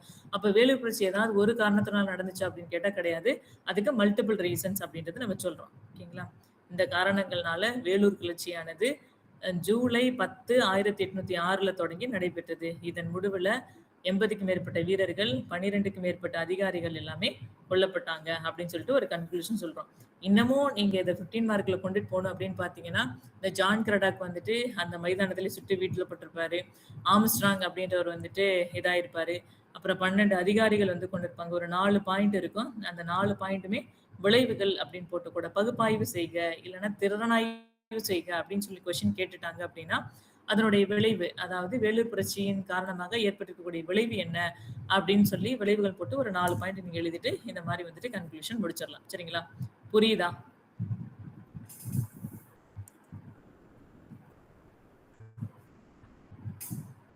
ஓகே. அடுத்து வந்து பார்த்தீங்க அப்படின்னா, ஐஎன்சியோட முதலாவது கூட்டத்தொடர் நடந்துச்சு. அதுல தமிழ்நாட்டு சார்பா யார் யாரெல்லாம் கலந்துக்கிட்டாங்க? அவங்களுடைய பங்களிப்பு என்ன? அப்படின்றத பத்தி பார்க்க போறோம். ஆலன் ஆக்டேவியன் ஹியூம் அப்படின்றவர் தான் வந்து பார்த்தீங்கன்னா, ஐஎன்சி அப்படின்றத வந்துட்டு தோற்றுவிக்கிறாரு. சோர்வற்ற முயற்சியின் விளைவாக இந்திய தேசிய காங்கிரஸ் வந்துட்டு தோற்றுவிக்கப்பட்டது அப்படின்னு சொல்றோம். சரிங்களா? அவருடைய ஒரு முயற்சியின் காரணமா ஐஎன்சி அப்படின்றது தோற்றுவிக்கப்பட்டது. இந்திய தேசிய யூனியன் அப்படின்ற பெயர் வந்துட்டு தாதாபாய் நவரோஜியோட யோசனைப்படி இந்திய தேசிய காங்கிரஸ் அப்படின்னு சொல்லிட்டு மாற்றப்பட்டது. ஃபர்ஸ்ட் இந்திய தேசிய யூனியன் அப்படின்ற பேர் தான் ரெக்கமெண்ட் பண்றாங்க. பட் தாதாபாய் நவரோஜியோட யோசனைப்படி தான் வந்து பாத்தீங்க அப்படின்னா இந்திய தேசிய காங்கிரஸ் அப்படின்னு சொல்லிட்டு பேர் மாற்றப்பட்டிருக்கு. இப்போ வந்து இந்த காங்கிரஸ் அப்படின்றது எப்படி வந்துச்சு அப்படின்றத பாத்துக்கோங்க. சரிங்களா? இன்ன வரைக்கும் நம்ம வந்துட்டு காங்கிரஸ் அப்படின்றது பேசிட்டு இருக்கோம். முதல் கூட்டம் அப்படின்றது 1885 டிசம்பர் 28ல பம்பாயில கோகுல்தாஸ் தேஜ்பால் சமஸ்கிருத கல்லூரி அப்படின்ற இடத்துல நடந்துச்சு. இதெல்லாம் பேர் ஞாபகம் வச்சுக்கோங்க. டிஎன்பிஎஸ்ல கேட்டிருக்காங்க. முதல் ஐஎன்சி மீட்டிங் எங்க நடந்துச்சு அப்படின்னு சொல்லிட்டு, அதுல நம்ம படிச்சிருக்க மாதிரி நிறைய பேரை சொல்லி அந்த பேர்ல இருக்கக்கூடிய காலேஜ் அப்படின்ற மாதிரி ஒரு தடவை கொஸ்டின் கொடுத்துட்டாங்க. அது கிடையாது. பம்பாயில இருக்கக்கூடிய கோகுல்தாஸ் தேஜ்பால் சமஸ்கிருத கல்லூரி அப்படின்ற அறிவியல் மற்றும் கலை கல்லூரி அப்படின்னு சொல்லிட்டு நம்மால் கொடுத்துருவோம். அதனால கொஞ்சம் அதை தெளிவாகவே பார்த்துக்கோங்க. இதனுடைய தலைவர் யாரு அப்படின்னு பார்த்தீங்கன்னா டபிள்யூசி பானர்ஜி அப்படின்னு படிச்சிருப்பீங்க. முழு பேர் வந்துட்டு உமேஷ் சந்திர பானர்ஜி அப்படின்றது தெரியணும். சரிங்களா? இதனுடைய பொதுச் செயலாளர் யாரு அப்படின்னா ஏஓ ஹியூம் அப்படின்றவர் இருந்திருப்பாரு. கலந்துகிட்டவங்க யார் யாரு அப்படின்னு பார்த்தீங்கன்னா கிட்டத்தட்ட ஆங்கில தேர்ச்சி பெற்ற 72 நேர்மையான விசுவாசம் உள்ள அக்கறை இருக்கக்கூடிய இந்திய பிரதிநிதிகள் 72 பேர் தான் கலந்துக்கிட்டாங்க. டிஎன்பிஎஸ்ல நிறைய தடவை கொஸ்டின் வந்துருச்சு. நம்ம ஐஎன்சியோட முதல் மாநாட்டில் கலந்துக்கிட்டவங்க மொத்தம் எத்தனை பேருன்னு சொல்லிட்டு 72 பேர் அப்படின்றத நம்ம படிச்சிருப்போம். அதே போல தேசப்பற்றுமிக்க இந்தியர்களுடைய முதல் மகா சபை நடந்தது எது அப்படின்னு கேட்டா இந்த 1885 டிசம்பர் 28ல நடந்த ஐஎன்சியோட முதல் மாநாடு தான் தேசப்பற்றுமிக்க இந்தியர்களுடைய முதல் மகா சபையா நடந்தது.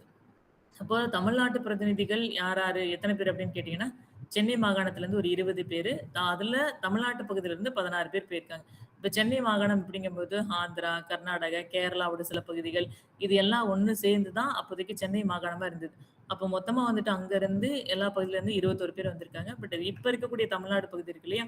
இங்க இருந்து மட்டும் வந்தவங்க ஒரு 16 பேர்.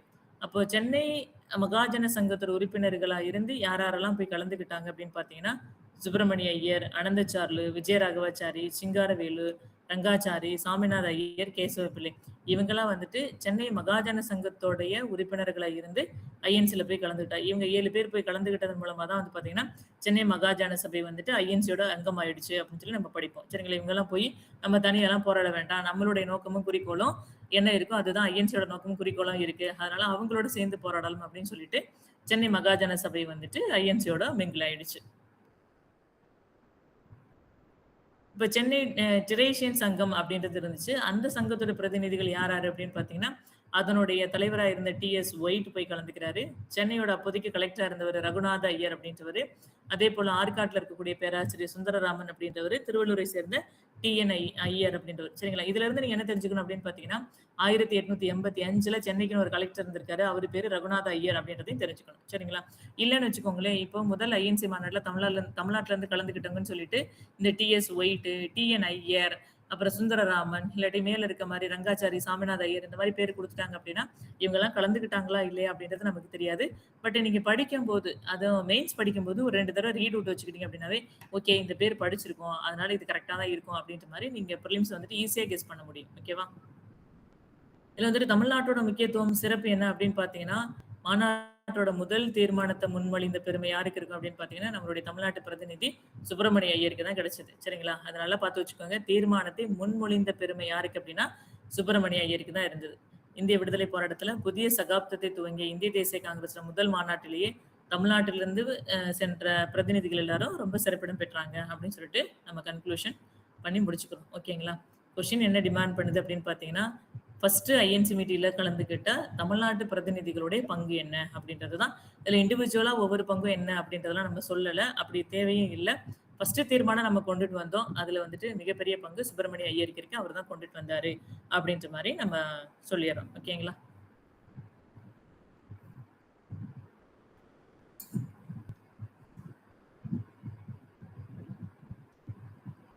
அடுத்து வந்து பாத்தீங்க அப்படின்னா, வள்ளியப்பன் உலகநாதன் சிதம்பரம் பற்றி நீவிர் அறிவது என்ன அப்படின்றது ஒரு கொஸ்டின். இந்த கொஸ்டின் நான் இப்படி எழுதியிருந்தேன்.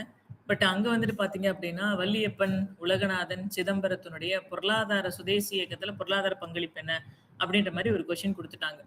இப்போ இந்த கொஸ்டின் வந்து பாத்தீங்கன்னா, ஐ திங்க் 10 மார்க்ல லாஸ்ட் கொஸ்டினா இருக்கும்னு நினைக்கிறேன். ஏதோ ஒண்ணு. இந்த வள்ளியப்பன் உலகநாதம் உலகநாதன் அப்படின்றது ஒரு லைன்ல இருக்கும். அடுத்த லைன்ல வந்துட்டு சிதம்பரம் அப்படின்ற பேர் வந்துரும். சரிங்களா? இத படிச்சோன நெறைய பேத்துக்கு வ.உ.சி அப்படின்றதே அவங்க அண்டர்ஸ்டாண்ட் ஆகல. அப்போ என்ன பண்ணிட்டாங்க அப்படின்னு பார்த்தீங்கன்னா, நெறைய பேர் இது என்ன கொஸ்டினே தெரியல அப்படின்னு சொல்லிட்டு விட்டுட்டு வந்துட்டாங்க. அது ஏன் அப்படின்னு கேட்டா, நம்ம வ.உ.சின்னு படிச்சுட்டு, வ.உ.க்கு என்ன இது அப்ரிவியேஷன் என்ன அப்படின்றதே நம்ம தெரியாம போனதுதான். பட் வந்து பார்த்தீங்கன்னா, இந்த கொஸ்டின் நான் எங்கருந்து எடுத்தேன் அப்படின்னா, அப்போ 2022ல வ.உ.சியோட 150வது பிறந்த தினம் வந்துட்டு நம்ம கொண்டாடணும். அப்போ நம்மளுடைய பிரதமர் மோடி வந்துட்டு இங்க வந்திருந்தாரு. கிட்டத்தட்ட 14, 13 திட்டங்கள் வந்துட்டு தொடங்கி வச்சாங்க வ.உ.சியோட பேர்ல. அப்போ 2 நாளா கன்டினியூஸா வந்துட்டு பேப்பர்ல இந்த நியூஸ் வந்துட்டே இருக்கு. அப்ப பேப்பர்ல வந்து பார்த்தீங்க அப்படின்னா, ஒரு தடவ கூட அவங்க வ.உ.சின்றது சொல்லவே இல்ல. எல்லா இடத்துலயுமே வள்ளியப்பன் உலகநாதன் சிதம்பரம் அப்படின்னே சொல்லிட்டு இருந்தாங்க. இன்னுமே சில இடங்கள்ல என்ன உள்ள போய் அப்படின்னா, வள்ளியப்பன் உலகநாதன் சிதம்பரம் பிள்ளை அப்படின்றது இருந்தது. அப்ப அது பேப்பர்ல வந்து நான் ரிப்பீட்டடா படிக்கும்போது, என்னடா இது இப்படி குடுத்துருக்காங்களேன்னு சொல்லிட்டு தான், அப்புறம் இந்த கொஸ்டின வந்து நான் எழுதி வச்சிருந்தேன்.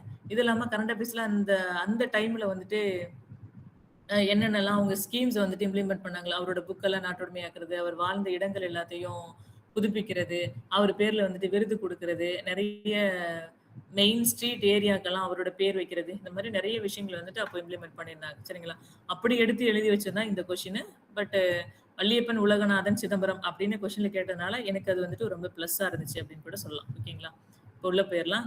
வீரபாண்டிய கட்டபொம்மனிடம் தலைமை அமைச்சராக பணியாற்றிய தானாபதி பிள்ளையோட வழித்தோன்றல் தான் வ.உ.சி அப்படின்னு சொன்னா. அதாவது இவங்க அப்பா வந்துட்டு உலகநாத பிள்ளை அப்படின்றவர் இருக்காரு.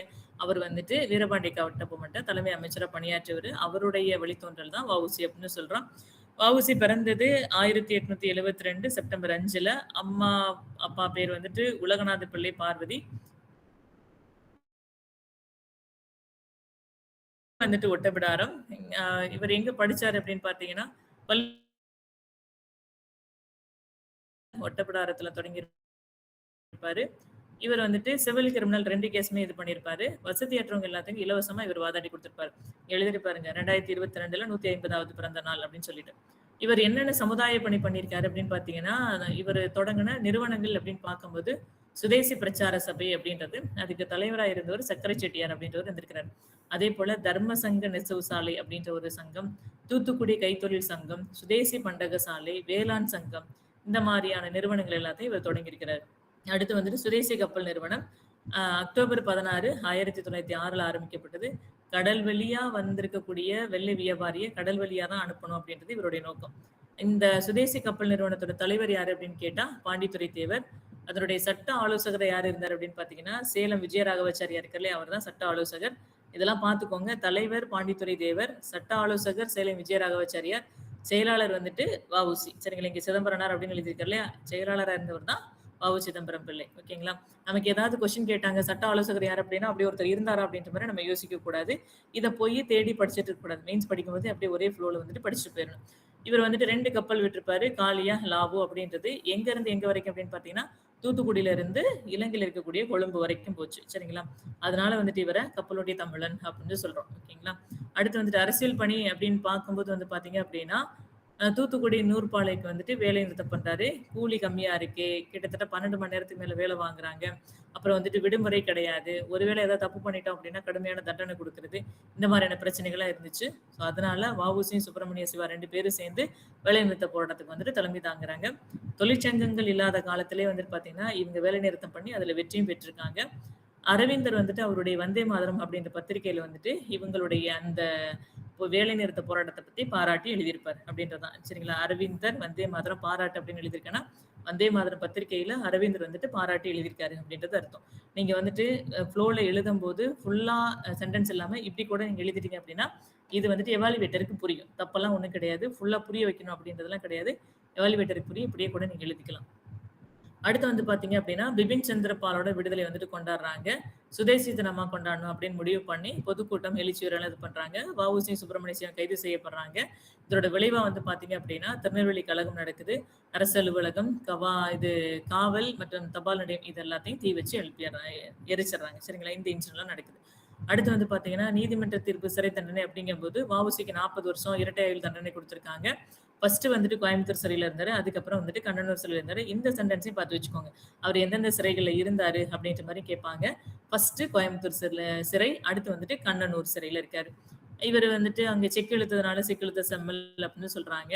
இதுல வந்துட்டு நீதிபதி ஃபின்கே அப்படின்றவர் இருக்காருல்ல, இவருக்கு வந்துட்டு ஆயுள் தண்டனை விதிச்சவர் இருக்காருல்ல, அவர் என்ன சொல்லியிருக்காரு அப்படின்னு பாத்தீங்கன்னா இந்த சிதம்பரம் பிள்ளையோட பிரசங்கத்தையும் பாரதியாருடைய பாட்டையும் கேட்டால் செத்த பணம் உயிர் பெற்று எழும் அப்படின்னு சொல்லியிருக்கிறாரு. சரிங்களா, இந்த வசனங்கள்லாம் நல்லா பார்த்து வச்சுக்கோங்க. நமக்கு எங்கேயாவது வந்துட்டு கண்டென்ட் இல்லை அப்படிங்கும்போது கன்க்ளூஷன் எழுதும் போது இந்த மாதிரி போட்டு எழுதி முடிச்சுக்கலாம். சரிங்களா, சிதம்பரம் பிள்ளையோட பிரசங்கத்தையும் பாரதியாருடைய பாட்டையும் கேட்டால் செத்த பிணம் வந்துட்டு உயிர் பெற்று எழும் அப்படின்னு சொல்லிட்டு பின்கே சொல்லியிருக்கிறார். அப்புறம் இவர் எழுதின நூல்கள் அப்படின்னு பார்க்கும்போது மெய்யறம், மெய்யறிவு, பாடல் திரட்டு, சுயசரிதை அப்படின்றது. உரைநடை அப்படின்னு பார்க்கும்போது இந்நிலை, திருக்குறள், சிவஞான போதம். இந்த சிவஞான போதம் அப்படின்ற நூலை யார் எழுதுனது அப்படின்னு டிஎம்பிசில ஒருத்தர் கொஸ்டின் கேட்டிருக்காங்க. வஉசி அப்படின்றது தெரியணும். அப்புறம் எந்தெந்த பத்திரிகைக்கெல்லாம் ஆசிரியரா இருந்திருக்காரு அப்படின்னா விவேகபானு, இந்து நேஷன், தி நேஷனல் அப்படின்றது. எந்தெந்த நூலெல்லாம் மொழிபெயர்த்திருக்காரு அப்படின்னா ஜேம்ஸ் ஆலன் எழுதின மனம் போல் வாழ்வு, அகமேபுரம், வலிமைக்கு மார்க்கம், சாந்திக்கு மார்க்கம் அப்படின்ற இந்த மாதிரியான நூல் எல்லாத்தையும் இவர் டிரான்ஸ்லேட் பண்ணியிருக்கிறாரு. எந்தெந்த காங்கிரஸ் மாநாட்டுல கலந்துகிட்டாருன்னா 1906 கல்கத்தா காங்கிரஸ், 1907 சூரத்ல நடந்த காங்கிரஸ் மாநாட்டுல கலந்துகிட்டாரு. தென்னாட்டு திலகர்னு சொல்லுவோம். தீவிரவாதிகளுடைய பிரதிநிதிகளா இவர் வந்துட்டு இருந்திருக்கிறாரு அப்படின்றத தெரிஞ்சுக்கிறோம். இவர் இறந்தது நவம்பர் 18, 1936. அதனால நவம்பர் 18 என்ன நாளா கொண்டாடுறோம் அப்படின்னு பாத்தீங்கன்னா தியாக திருநாளா கொண்டாடுறோம். இந்த டேட்டை கொஞ்சம் நல்லாவே ஞாபகம் வச்சுக்கோங்க. சரிங்களா, தியாக திருநாள் அப்படின்றது எப்போ கொண்டாடுறோம் அப்படின்னா நமக்கு அம்பேத்கருடைய பிறந்த நாள் இல்லைன்னா வேற யாரோட பிறந்த நாள் ஞாபகம் வரும். வஉசியோட பிறந்த நாள் ஞாபகம் வராது. இறந்த நாள். வஉசியோட இறந்த நாள் வந்து நவம்பர் 18 தியாக திருநாளா கொண்டாடுறோம் அப்படின்றது பார்த்து வச்சுக்கோங்க. இப்ப இதுல இன்ட்ரோடக்ஷன் வந்து பார்க்கும்போது சிதம்பரம் பிள்ளை தமிழ்லையும் ஆங்கிலத்திலும் புலமை பெற்றிருந்தார். வழக்கறிஞர், எழுத்தாளர், பேச்சாளர், தொழிற்சங்க தலைவர், சுதந்திர போராட்ட வீரர், அந்த மாதிரி பன்முக தன்மை கொண்டிருந்தார் அப்படின்னு சொல்லிட்டு ஒரு இன்ட்ரோடக்ஷன் கொடுக்குறோம். வஉசி பத்தி மட்டும் கேட்டாங்க அப்படின்னா இந்த மாதிரி இன்ட்ரோடக்ஷன், இல்ல வேற மாதிரி கேட்கறாங்க அப்படிங்கும்போது அதை வச்சு கூட நீங்க கனெக்ட் பண்ணி ஒரு இன்ட்ரோடக்ஷன் வந்துட்டு கொடுத்துடலாம். ஓகேங்களா, 2022 வஉசியோட 150வது பிறந்த நாளை முன்னிட்டு தமிழக அரசு வந்துட்டு பல்வேறு திட்டங்கள் வந்துட்டு செயல்படுத்தியிருக்கு அப்படின்னு சொல்லி சொல்றோம். ஓகேங்களா, நெக்ஸ்ட் போலாமா? செண்பகராமன் பிள்ளையோட முடிக்கிறேன். ம். ஓகே. செண்பகராமன் பிள்ளை பத்தி இப்போ இந்த மேல வந்து பாருங்களேன், இந்த கொஸ்டின் வந்துட்டு பார்த்தீங்க அப்டின்னா, இப்டி ஃபுல்லா வ.உ.சி.ய பத்தி ஜென்ரலா எழுதியிருப்பேன். பட் வந்துட்டு அவர் வந்துட்டு பொருளாதாரத்துக்கு என்ன பங்களிப்பு செஞ்சாரு அப்டின்ற மாரி தான் நமக்கு கொஸ்டின் இருக்கும். அப்போ ஒரு மாரி யோசனையா இருந்துச்சு. எப்டி எழுத போறோம் அப்டின்னு சொல்லிட்டு, இந்த இதெல்லாம் இருக்கு பாருங்க. தேசிய நிறுவனங்கள் அப்டின்னு இருக்கு இல்லையா? இந்த த தர்ம சங்க நெசவு சாலை, கைத்தொழில் சங்கம், சுதேசி பண்டக சாலை, வேளாண் சங்கம் அப்டின்னுலாம் இருக்கு இல்லையா? இதெல்லாம் போட்டு இப்ப வேளாண் விளைபொருள்கள் எல்லாத்தையும் விற்பனை செய்யணும் அப்படிங்கிறதுக்காண்டி, அவங்களுக்கு நல்ல சுதேசி பொருள்கள வந்துட்டு ஊக்குவிக்கணும். விவசாயிகளுக்கு வந்து நல்ல விலை கிடைக்கணும் அப்படின்றதுக்காண்டி இதெல்லாம் பண்ணாரு. அப்படின்ற மாரி நம்மளா எழுதுறது தான். சரிங்களா? அதேபோல சுதேசி பண்டக சாலை அப்படிங்கும்போது, நம்ம உள்நாட்டிலே தயாரித்திருக்கக்கூடிய பொருள்கள வந்துட்டு எங்கெங்கலாம் உற்பத்தி பண்றாங்களோ, அத வாங்கி அது தேவைப்படக்கூடிய மக்களுக்கு விற்கக்கூடிய ஒரு பண்டக சாலையா தான் இது இருந்துச்சு. அப்படின்ற மாரி நானா தான் உள்ள வந்துட்டு இதா எழுதினேன். சரிங்களா? அப்போ பொருளாதாரத்தோட மேம்பாட்டுக்கு, பொருளாதார வளர்ச்சிக்கு அப்படின்னு கேட்கும்போது, ஐயய்யோ! இந்த மாரி நம்ம படிக்கவே இல்லையே! அப்படின்ற மாரி நம்ம யோசிக்கக் கூடாது. பட் இத வச்சுக்கிட்டு, ஓகே இது எல்லாமே நம்மளுடைய அந்த சுதேசி இயக்கம், நம்மளுடைய பொருளாதார டெவலப்மென்ட்டுக்காக இவரு பண்ணுன இனிஷியேட்டிவ்ஸ் அப்படின்ற மாரி ஒண்ணொண்ணையும் ஒவ்வொரு சப்ஹெட்டிங் போட்டு, கீழ நமக்கு அத பத்தி என்ன தோணுதோ, அத அப்படியே வந்துட்டு கன்டென்ட்டா மேக் பண்ணி எழுதி, அப்புறம் சுதேசி கப்பல் நிறுவனத்தையும் சேர்த்து எழுதி தான் அதுக்கான ஆன்ஸர் வந்துட்டு நான் கம்ப்ளீட் பண்ணிட்டு வந்தேன். சரிங்களா? அப்போ ஹோலிஸ்டிக்கா வ.உ.சி.ய பத்தி படிச்சுக்கிட்டு, அதுலருந்து வந்து பார்த்தீங்க அப்படின்னா, நம்ம ஆன்ஸர் எழுதுறது நல்லது. அப்போ இத நம்ம நல்லா படிச்சிருந்தோம் அப்படின்னா, ஒரு மாரி நல்ல ரிவிஷன் பண்ணியிருந்தோம் அப்படின்னா, நம்மளால வந்துட்டு எப்படி கொஸ்டின் கேட்டாலும் ஆன்ஸர் பண்றதுக்கு நம்ம மைண்ட் வந்துட்டு கண்டிப்பா கன்டென்ட் வந்துட்டு எடுத்துக் குடுக்கும். சரிங்களா? உண்மைய சொல்ல போணும்னா, ChatGPTயோட நம்ம மைண்ட் வந்துட்டு நல்ல ரிவிஷன் பண்ணியிருந்தோம் அப்படின்னா, ரொம்ப ஸ்பீடாவே வேலை செய்யும் அப்படின்றது நான் வந்துட்டு ஆணித்தனமா சொல்வேன். இப்ப ChatGPTல ஒரு விஷயம் போட்டோம்னு வச்சுக்கோங்களேன், அது கிட்டத்தட்ட ஒரு 30 செகண்ட்ஸ்லேருந்து 60 செகண்ட்ஸ் ஆது உட்காந்து தேடி புடிச்சு தான் ஒரு கன்டென்ட்டா குடுக்கும். சரிங்களா? பட் நம்ம வந்து பார்த்தீங்க அப்டின்னா, வித்தின் ஃபிராக்ஷன் ஆஃப் செகண்ட்லயே வந்துட்டு நம்மளால திங்க் பண்ண முடியும். பட் அதுக்கு வந்து நம்ம பிராக்டிஸ் ஆயிருக்கணும். அவ்வளோதான். ஓகே. அடுத்து வந்து பார்த்தீங்க அப்டின்னா, செண்பகராமன் பிள்ளை. தமிழகத்தைச் சேர்ந்த இந்திய விடுதலை போராளியான செண்பகராமன் வந்துட்டு, இந்தியாவுக்கு வெளியே இருந்து கொண்டே பிரிட்டிஷார வந்துட்டு வெளியேற்றணும் அப்டின்னு சொல்லிட்டு பாடுபட்டவர் தான் இவரு. இவர பத்தி சொல்லணும் அப்டின்னா, செப்டம்பர் 15, 1891ல திருவனந்தபுரத்துல பிறந்திருப்பாரு. இவர் இருந்த அமைப்பு என்ன அப்டின்னு பார்த்தீங்கன்னா, இந்திய தேசிய தொண்டர் படை அப்டின்ற ஒரு அமைப்புல இருந்திருப்பாரு. இவர் இறந்து போனது மே 26, 1934ல வந்துட்டு இறந்து போயிருப்பாரு. விடுதலை போர்ல இவருடைய ஈடுபாடு எப்படி இருந்தது அப்படின்னு பார்த்தீங்கன்னா, ஸ்ரீ பாரத மாதா வாலிபர் சங்கம் அப்படின்ற ஒரு இத வந்துட்டு ஏற்படுத்தி, அங்க வந்துட்டு வந்தே மாதரம் அப்படின்ற ஒரு உரிமை முழக்கத்த கொண்டுட்டு வந்தவர் இவர்தான். அதேபோல ஜெய்ஹிந்த் அப்படின்னு சொல்லிட்டு முதல்ல முழங்கியவர் யாரு அப்படின்னா, செண்பகராமன் பிள்ளை தான். வெளிநாடுகள்ல தான் இவருடைய பங்களிப்பு அப்படின்றது அதிகமா இருந்திருக்கும். வெளிநாடுகள்ல வந்துட்டு விடுதலை உணர்வு ஊட்டியிருக்காரு அப்படின்னு சொல்றோம். எப்படி அப்படின்னு பார்த்தீங்க அப்படின்னா, சுவிட்சர்லாந்துல வந்துட்டு இவர் மாணவரா இருக்கும்போதே வந்துட்டு, ஆங்கில அடக்குமுறைக்கு எதிரா நெறைய சொற்பொழிவுகள் எல்லாம் ஆற்றியிருக்கிறார். அதேபோல பெர்லின்ல வந்துட்டு இந்திய சர்வதேச குழு அப்படின்ற ஒரு குழு வந்துட்டு ஆரம்பிச்சு, அதுல வந்துட்டு இவரு நெறைய கருத்துக்கள் சொல்லியிருக்கிறாரு. ப்ரோ இந்தியா அப்படின்னு சொல்லக்கூடிய ஒரு இதழ வந்து நடத்தியிருக்கிறார். அதுல வந்துட்டு இந்தியர்களோட நிலை எப்படி இருக்கு? ஆங்கிலேயருடைய பொய் வதந்திகள்லாம் எப்படி இருக்கு? அப்படின்றத ப்ரோ இந்தியா அப்படின்ற மேகசின்ல வந்துட்டு பப்ளிஷ் பண்ணியிருக்கிறாரு. இந்த ப்ரோ இந்தியா அப்படின்ற மேகசின்ல ஆங்கிலேயர்கள பத்தி எழுதுனது யாரு அப்படின்னு கேட்டா, செண்பகராமன் பிள்ளை அப்படின்றது தெரியணும். இல்ல அப்படின்னா செண்பகராமன் பிள்ளை ஆங்கிலேயர்களுடைய செயல்பாடுகள் இல்லைன்னா நிலை பற்றி எந்த பத்திரிகையில எழுதினார் அப்படின்னு கேட்டா, ப்ரோ இந்தியா அப்படின்றது உங்களுக்கு தெரியணும். அதே போல வந்து பார்த்தீங்க அப்படின்னா, சீனா, சவுத் ஆப்பிரிக்கா, மியான்மர் இதெல்லாம் இந்தியாவுக்கு ஆதரவு கொடுக்கிறதுக்கு ரொம்ப உறுதுணையா இருந்தவர் யாரு அப்படின்னா, செண்பகராமன் பிள்ளை தான்.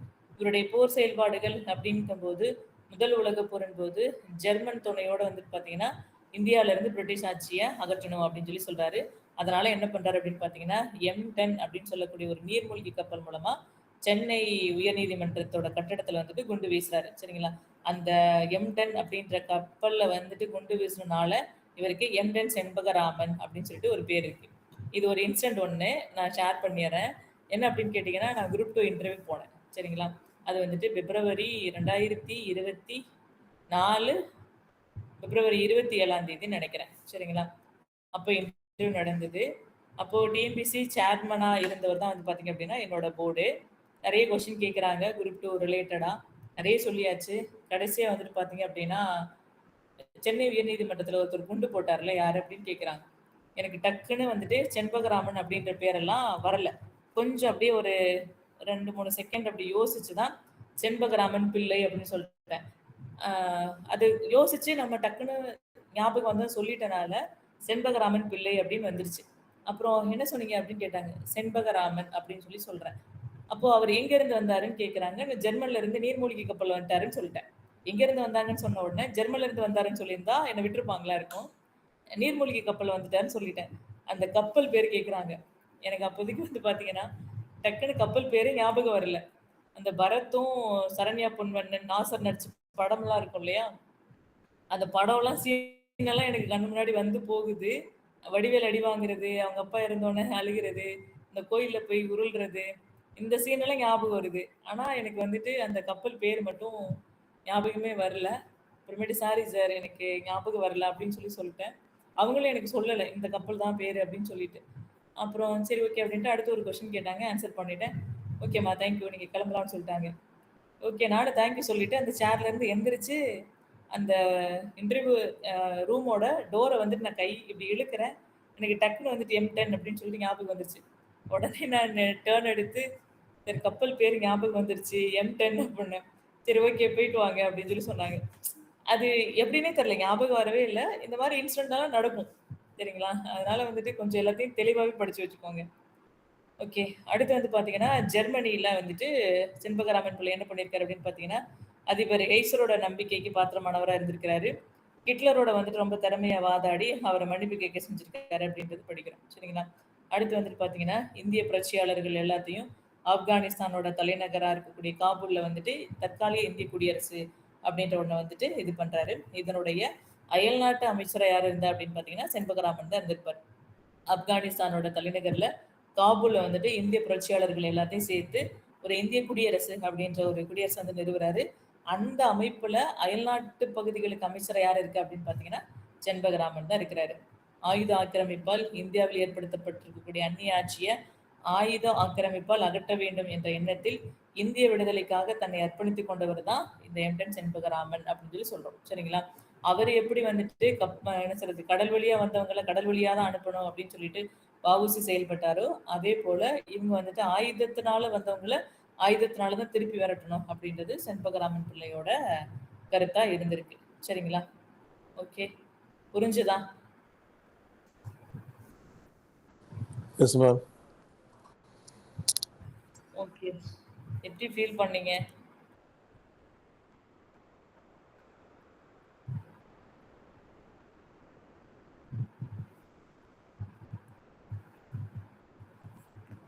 ஓகே.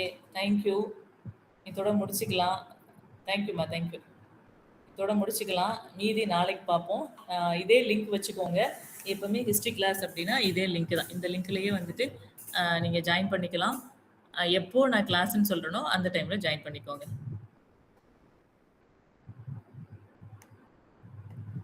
ஓகேம்மா. Thank you. Thank you all.